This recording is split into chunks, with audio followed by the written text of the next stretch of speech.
नमस्कार दोस्तों, मैं ओमवीर सिंह मैनपुरी उत्तर प्रदेश से। और देखिए, गेहूं की बिजाई हो चुकी है और गेहूं के साथ साथ ककोड़ा की भी बिजाई हो चुकी है।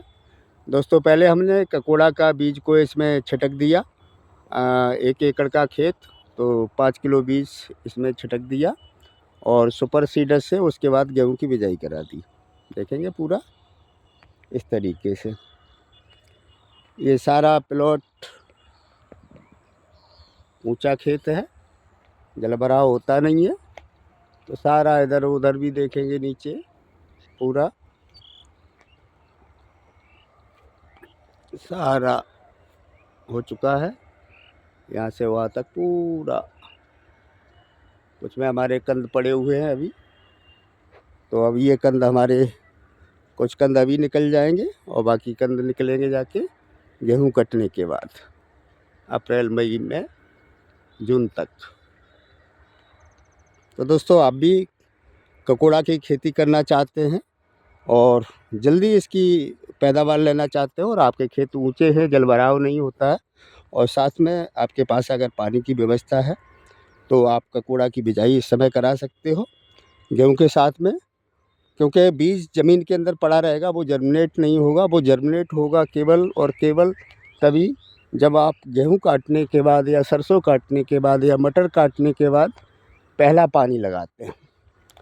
जब पहला पानी लगाएंगे तभी आपका ककोड़ा का बीज है वो अंकुरित होगा। ये देखेंगे पूरा। अब इसमें झटका लगाएंगे क्योंकि पिछले जो तारबाज थे वो सब ख़राब हो चुके हैं। बरसात में जानवर वगैरह तोड़ते रहते हैं, बरसात में झटका नहीं चल पाता है। ये देखेंगे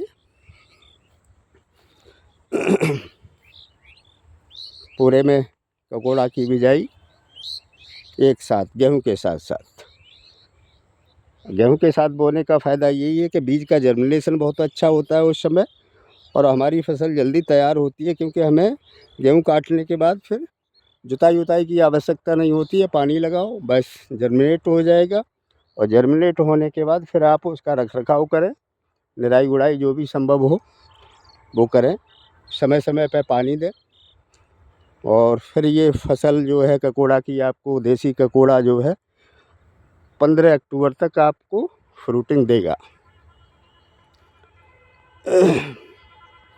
और ये आयुर्वेदिक सब्जी है, बरसात में आपको भरपूर पैसा देती है, क्योंकि बरसात में दूसरी सब्जियां जो हैं वो भी महंगी होती हैं और ककोड़ा का तो कहने ही क्या, लाजवाब पैसा देती है साल भर। तो इस तरीके से उधर भी देखेंगे सब कुछ बिजाई हो चुकी है। इधर ये सरसों है, इधर इनमें अश्वगंधा की तैयारी चल रही है।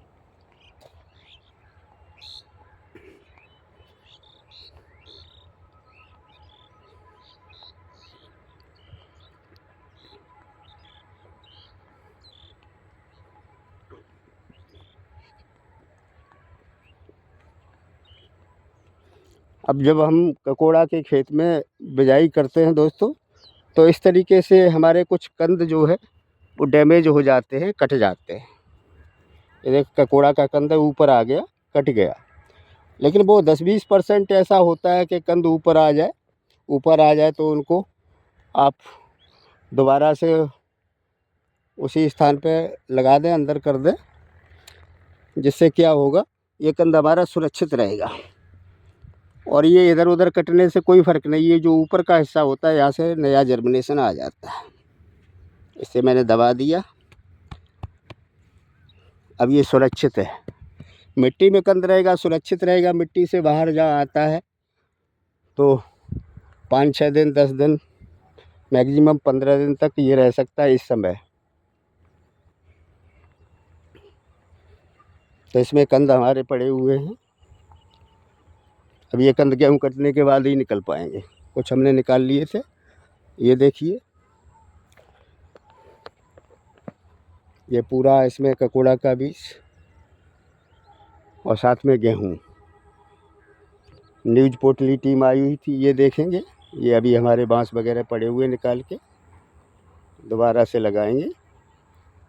और जैसे जब ककोड़ा की बेलें ख़त्म होती हैं तो इस तरीके से बेलें ख़त्म हो जाती हैं। आप देखेंगे इस तरीके से बेलें ये ख़त्म हो जाती हैं और ज़मीन के अंदर रह जाता है कंद।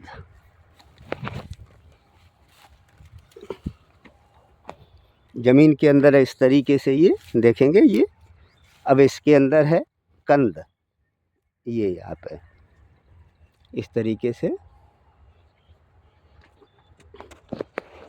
ये देखेंगे। तो दोस्तों ये ऐसी खेती है, फल से भी पैसा, कंद से भी पैसा।